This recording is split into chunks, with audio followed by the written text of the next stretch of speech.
We're going to look at three tiny, tiny little words that seem to cause, I don't know, maybe 80% of the confusion for learners. And honestly, a fair amount for native speakers, too, if they stop to think about it. That's true. So this is a special session. We're calling this our Lucky English Deep Dive. Lucky English. I like that. Why lucky? Well, it's not because you need luck to learn it. It's because when you finally master these three specific words, it feels like you've won a lottery. Ah, right. Yeah, suddenly things that were kind of blurry become sharp. You stop guessing and you actually start knowing. I love that idea. And before we get into the nuts and bolts, I want to check in with you and with our listeners. How are you feeling right now about grammar? Because I'll be honest, when I see a thick grammar textbook, I get a little bit of anxiety. I see all these charts. I see words like past perfect continuous, and my brain just wants to shut down. It feels like math, not communication. That is such a normal reaction, and it's completely valid. The terminology, it often scares people away before they can even get to the beauty of the language. Exactly. So here's my promise for the next hour or so. We are tossing the textbook out the window. Okay, I can get behind that. We are not going to talk about auxiliary verbs or participles in a way that makes your head hurt. We're going to look at these words as life moments. We're going to explore sort of the psychology behind them. Life moments, that's the mission. So introduce the culprits. We are talking about the B family today, right? The B family. 3 words, all starting with B, all sounding suspiciously similar. They are be, being, and being. Being. When you say them fast in a sentence, they almost blend together. I have been, I am being, I want to be. And they look like siblings, too. They all have that B and E. They are siblings, but they have very, very different personalities. Okay.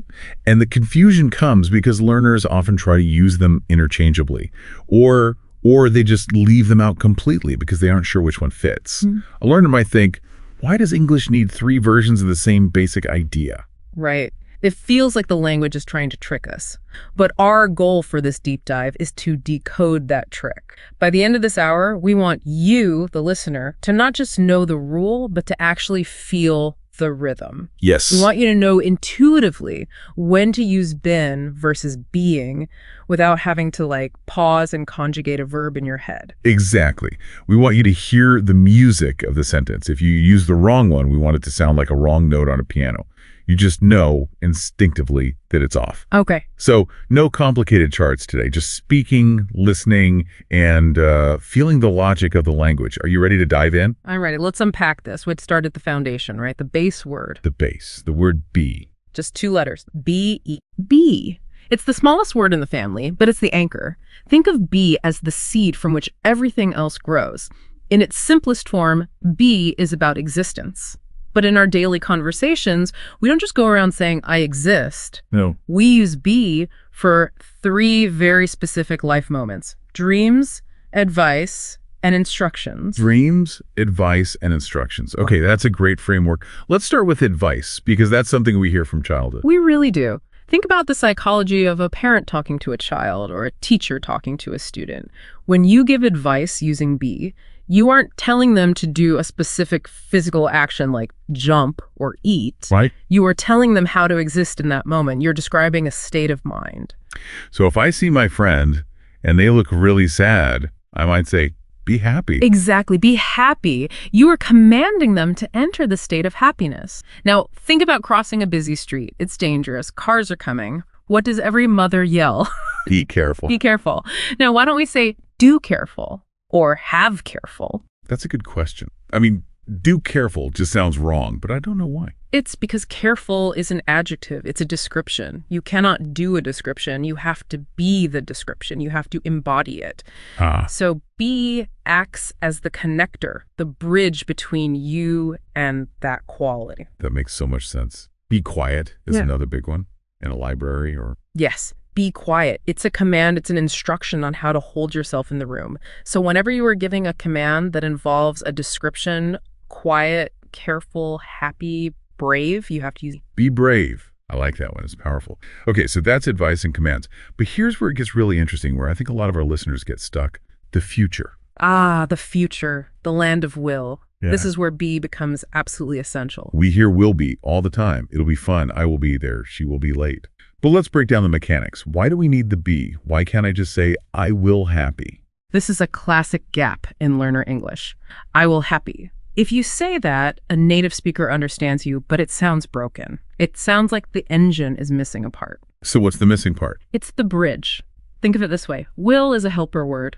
Its job is to point your finger toward the future. Okay. But will is very specific. It wants to connect to an action, a verb. If you say, I will run, run is an action. Will connects to run perfectly. Snap, it's connected. Okay. I will eat. I will sleep. Those work. They work perfectly because eating and sleeping are actions. But happy is not an action. You can't happy. Happy is a state of being. Right. Rich is a state. Famous is a state. Will cannot connect to a state directly. It needs a bridge to get across the gap. And be is the bridge. Is the bridge. I will cross the bridge, be happy. You are saying, in the future, I will exist in a state of happiness. That visualization actually really helps. So if I say, I will be a good English speaker, I'm projecting my existence into a future state. Precisely. I will be a good English speaker. You cannot say, I will good English speaker. There's no verb in there. Be provides that verb, that sense of existence. This applies to nouns too, doesn't it? Like jobs. I want to be a doctor. Yes, I will be a doctor. Be connects the I to the doctor. It's like an equal sign. I plus will, doctor. No, it doesn't work. I plus will plus be equal doctor. That makes it clear. What about descriptions of events? We say things like, it will be fun. It will be fun. It will be difficult. It will be interesting. In all these cases, you are predicting the nature or the quality of an event. You need be to link the event to that description. Okay, so we have advice, be careful, and the future will be. What about other helper words? I mean, the textbooks call them modal verbs, words like can, could, should, must. Do they follow the same logic? They follow the exact same rule. This is the beauty of the system. Once you understand the bridge concept with will, you understand it for all of them. So let's take can. If I'm looking at a news story and it seems plausible, I might say, it can be true. It can be true. Correct. And a lot of beginners make the mistake of saying, it can true. It can true. I hear that a lot. It feels like they're translating directly from their native language where the be might be implied or maybe just not necessary. Exactly. But in English, can hits a wall if it tries to touch true directly. It needs be to build that bridge. It can be true. Or should, if we're talking about advice again. You should be kind. You should be kind. Not you should kind. Should points to the obligation. Be is the existence and kind is the description. And must. Like, he's not here yet. He must be late. He must be late. It implies a strong probability. He must late. Just makes no sense to an English ear. So the big takeaway for be is that it's the great connector. It connects the subject to a description or a noun, especially when we have these helper words like will, can, or should. You've got it. That's the foundation. All right, let's do a mini practice. I want to pause here just mentally and let the listener try this. I want you to think about a dream you have, something you want for your life. Complete this sentence. I want to be. Just think of a word. Take a second. I want to be. What is it? For me, I want to be confident. Beautiful. That's the base form be. It's used for things we want to happen. What about you? I want to be helpful. See? Simple, but powerful. Okay, we have conquered be. Now let's move to the second word of the family, the one with the ing, the action word, being. Being, B-E-I-N-G. Now, this word often scares people because it looks like a continuous action, and it is. But the nuance here is, well, it's fascinating. Being is about something happening right now. Right now. So the crucial concept here is time. Time and permanence. That is the most important distinction to make. Being is temporary. It is not forever. Temporary. Okay, can we unpack this with an example? Because I think I sometimes use is and being interchangeably, and I might be saying the wrong thing. Let's use the personality versus behavior trick. This is a game changer for social situations. Okay. I want you to compare two sentences. Sentence A, you are quiet. Sentence B, you are being quiet. Okay, you're quiet versus you are being quiet. What's the emotional difference between those two sentences? You are quiet feels like a label. That's just who I am. I'm a quiet person. It's my personality. Exactly. It's permanent. It's a fact about you. You are quiet. Now look at the second one. You are being quiet. That feels different. It feels like It's about right now. Maybe I'm usually the loudest person in the room, but in this specific moment, for some reason, I'm acting quiet. Precisely. Being means acting like or behaving in this specific moment. It implies a choice. It implies that this is a temporary state. If I say you are being quiet, I'm also implying that maybe in 10 minutes you'll be loud again. Oh, that is so useful. It's almost like a social safety valve. It's softer. It is. Imagine you have a friend who is usually very sweet and kind, but today they're having a terrible day and they're snapping at everyone. They're shouting. Okay. Now, if you look at them and say, you are rude, what happened? I'll probably get angrier Yeah. because I'm attacking them. I'm saying their whole character is bad. Right. You were defining them as a rude person. But if you say, hey, you are being rude right now, what does that change? It softens it. I'm saying, I know you're a nice person normally, but right now, your behavior is rude. It separates the person from the action. Exactly. It targets the behavior, not the soul. Why are you being so difficult? Oh, what? Allows the person to say, I'm sorry, I'm just stressed. It allows for change. That's a really deep insight. So being turns a judgment into an observation of a moment. Yes. He is being silly. She is being helpful. They are being loud. All of these suggest that tomorrow they might be completely different. So listeners, if you want to describe how someone is acting just for today, use being. If you want to describe who they are as a person, just use are or is. Correct. Now, there is another major way we use being, and this is very common in business and in the news. This involves actions happening to things. Ah, yes. The receiving action. In the grammar books, they call this the passive voice. Right. But let's keep it simple. This is when the subject of the sentence isn't doing the action. The subject is having the action done to it. Okay. We focus on the object, not the doer. Let's use a real-world example. Let's talk about tea. I know you like tea. I do. A good cup of tea. Okay, so imagine you're in the kitchen. Your mother is making tea. That is an active sentence. Mother is making tea. We know who is doing it. Mother, and what she is doing, making tea. Simple. But let's say you're sitting in the living room with a guest. You don't want to talk about your mother. You just want to assure your guest that tea is on its way. You want to focus on the tea, you would say. The tea is being made. The tea is being made. So being here acts like a work in progress sign. Yes, that is a perfect metaphor. Being is a flashing work in progress sign, tells us it's in the present. Being tells us the process is unfolding right now, and made is the action. If I just said the tea is made, that sounds different. It's very different. The tea is made sounds finished. It sounds like the cup is sitting on the table ready to drink. The tea is being made means the water is boiling, the tea bag is steeping. Yeah. You have to wait a minute. I see. So it creates a sense of immediate, ongoing action. Let's try another one. Scolding, if a child is in trouble. Okay. Mom is scolding him. Yeah. That is active. Mom is the actor. But if we feel sorry for the child and we want to focus on his experience, we say, he is being scolded. He is being scolded. We're watching it happen to him. Correct. And we use this structure, isomar plus being plus the action word, when we don't know who is doing the action or it just doesn't matter. Like in a hotel. Exactly. Imagine you walk into a hotel room, you see the cleaning carts, you hear a vacuum cleaner. You don't know the name of the staff member. You don't say Sarah is cleaning the room. You just say the room is being cleaned. The room is being cleaned because the important fact is the cleaning, not the cleaner. Right.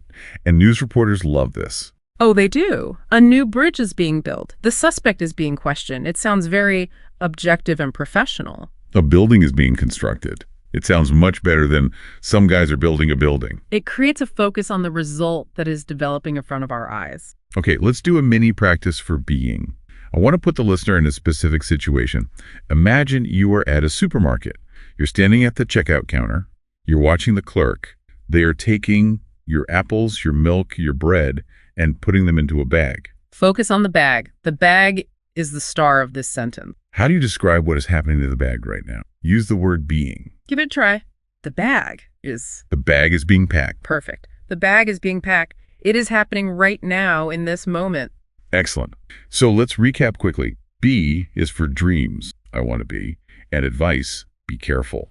Being is for behavior right now, you are being rude, or for passive actions happening now, the tea is being made. Now we move to the third member of the family, the heavyweight. Been. Been.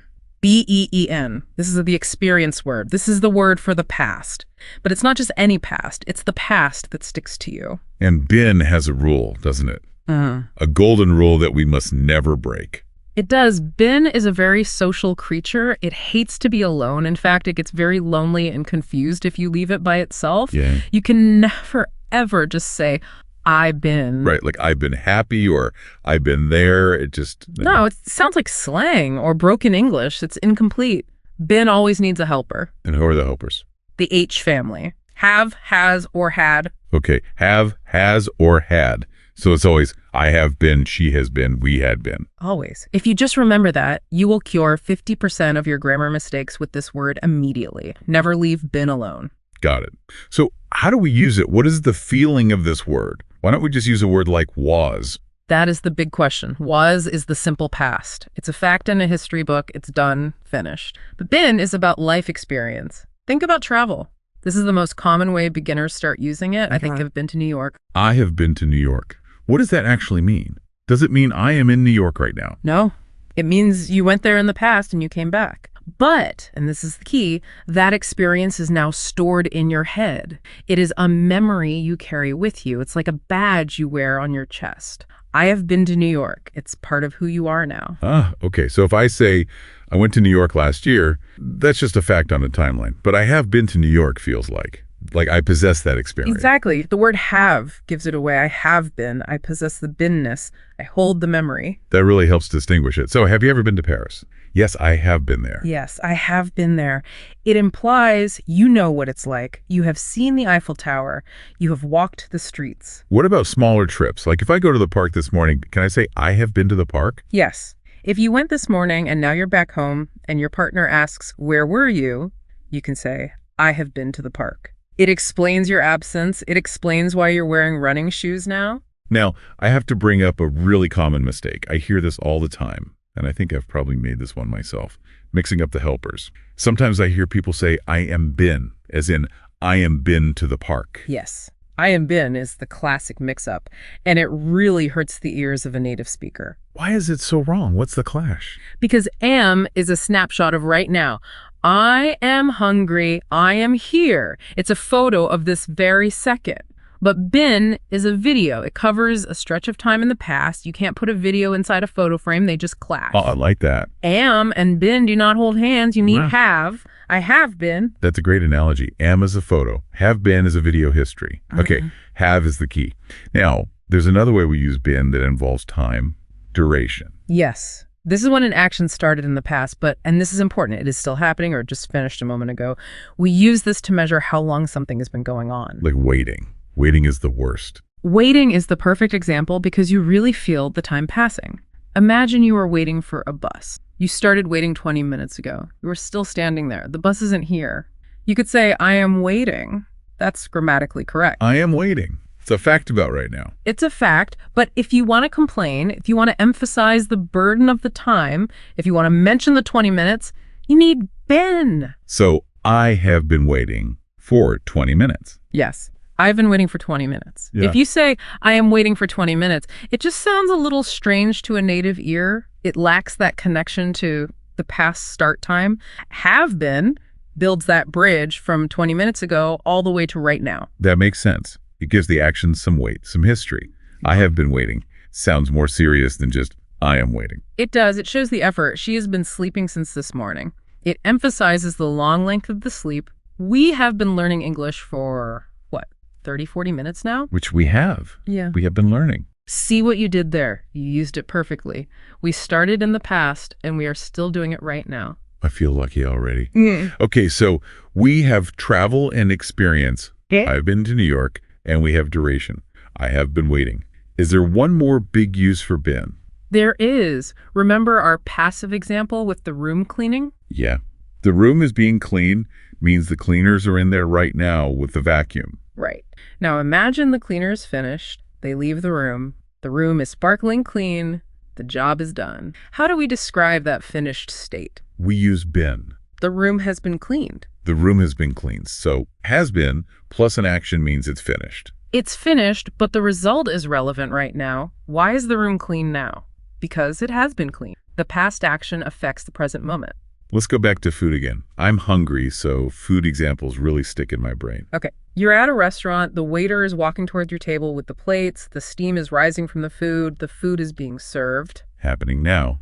Being. He puts the plates down on the table and walks away. Now, you look at the food. It's right there in front of you. You can say, the food has been served. Ready to eat. Ready to eat. It's a completed status. This is a great distinction. Is being, is in progress, has been, is done. Precisely.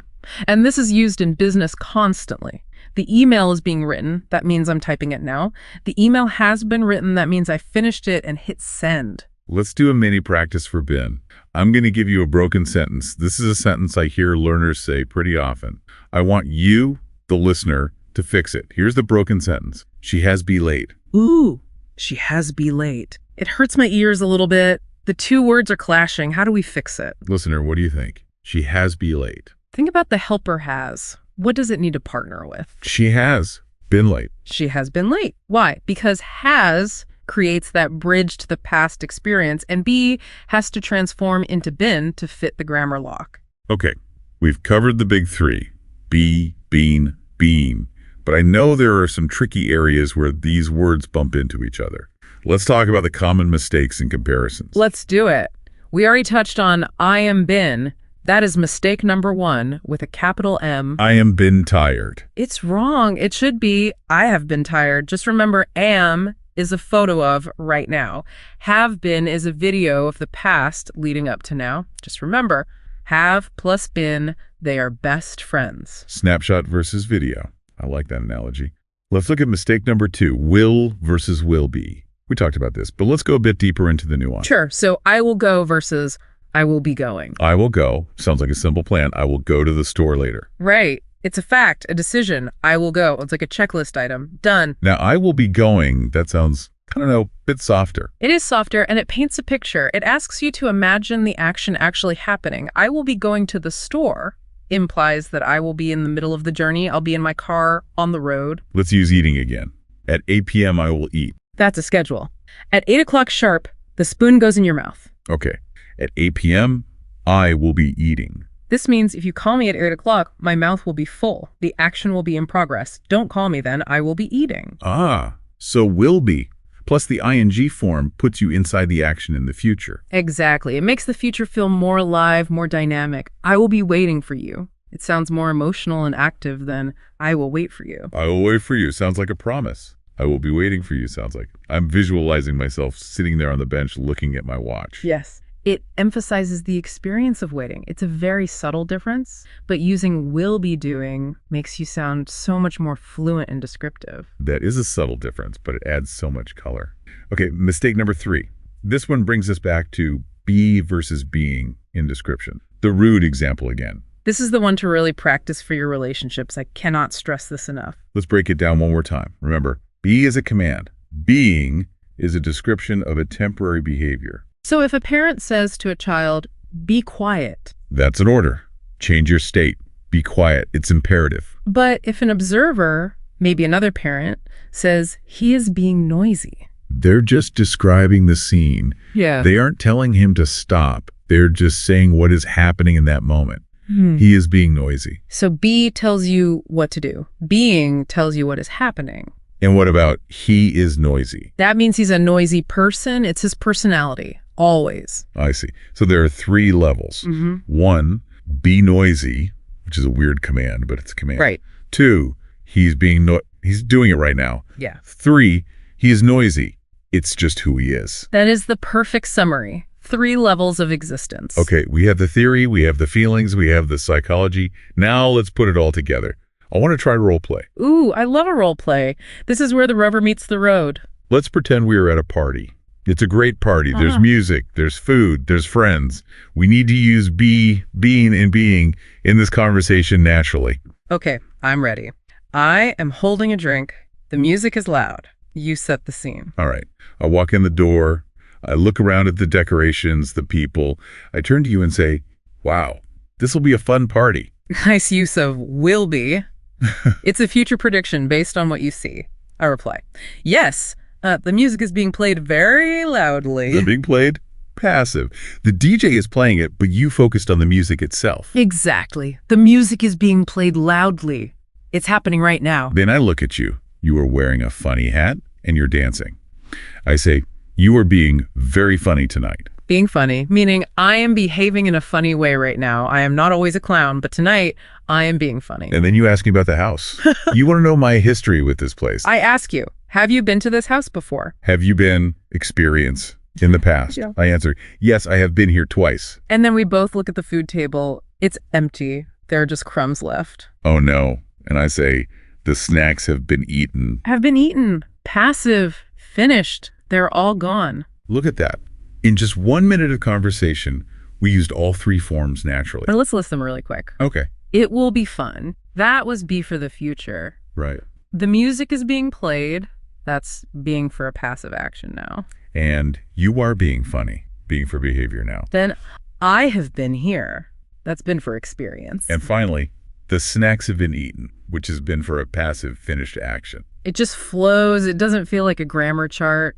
It feels like a story. That is the goal. Grammar is just the skeleton of the story. You don't need to see the bones. You just need them to hold the story up. Exactly. I want the listener to participate now. I want you to visualize that party. Close your eyes for a second. You're standing there. You're waiting for your friend to arrive. You check your watch. You have waited for 30 minutes. You're annoyed. 30 minutes is a long time. How do you say that using been? Yeah. Think about the duration. The helper word have. I have been waiting for 30 minutes. Excellent. Now imagine you see a dance floor. Everyone is dancing really well. You are shy, but you have a dream. In the future, you want to become a good dancer. How do you say that dream using be? I want to be a good dancer. Yes, I want to be. And finally, imagine your friend arrives and they are acting really, really silly. You're dancing on a table. This is not normal for them. How do you describe their behavior right now using being? He is being silly. He is being silly. If you got those three, you have passed the test. You have graduated from the Lucky English Academy. So what does this all mean for you, the learner? It means you don't need to be afraid of these small words. They're just tools. They are specific tools for specific jobs. Let's summarize the big three one last time to lock it in your memory. Used for the future, will be, advice, be happy, and dreams, I want to be. It connects you to a state or a description. Be. Use it for, now the tea is being made. And for behavior, you are being rude. Remember, it is temporary. It allows for change. Use it for past experience. I have been to Paris. For duration, I have been waiting. And for finished actions, it has been cleaned. And remember the golden rule for been. Never let it be alone. Always bring a helper. Have, has, or had. You know, making mistakes with these words is actually a good thing. It is. If you say I am been, it means you are trying. You're reaching for a complex thought. You just grabbed the wrong helper. That is progress. Don't let the fear of been stop you from speaking. I love the sentence, I have been mistaken. I have been mistaken. That is a beautiful sentence. It uses have been perfectly to admit that you were wrong in the past. It shows you are learning. So my advice to you is, don't stress so much about the rules. Listen to the music of the sentence. Does it need a helper like have? Use been. Is it happening right now? Use being. Is it a dream or advice? Use been. Listen to the rhythm. I want to be. I am being. I have been. They each have a different sound, a different feeling. We have a little homework for you. Don't worry, it's not a test. It's a life moment test. 2 very small tasks for today. Task number 1. Look at one person today, your boss, your child, your friend, and describe their behavior in your head using being. So just think, he is being loud or she is being helpful. Exactly. Just notice it. Notice the difference between thinking he is loud and he is being loud. And task number 2, say one thing you have experienced today using been. Maybe at the end of the day when you finally sit on the sofa. I have been busy. I have been busy or I have been productive. Just acknowledge your day using that bridge from the past to the present moment. That's great homework. I'm going to do that too. Yeah. I have been happy doing this deep dive. And I am being honest when I say I enjoyed it too. See what you did there? I couldn't resist. Thank you so much for joining us on this special Lucky English session. We hope these 3 little words, be, been, and being, feel a little less scary and a lot more like friends. Keep practicing, keep listening, and please don't be afraid to make mistakes. Be happy. Keep learning. We will see you in the next deep dive. Goodbye, everyone.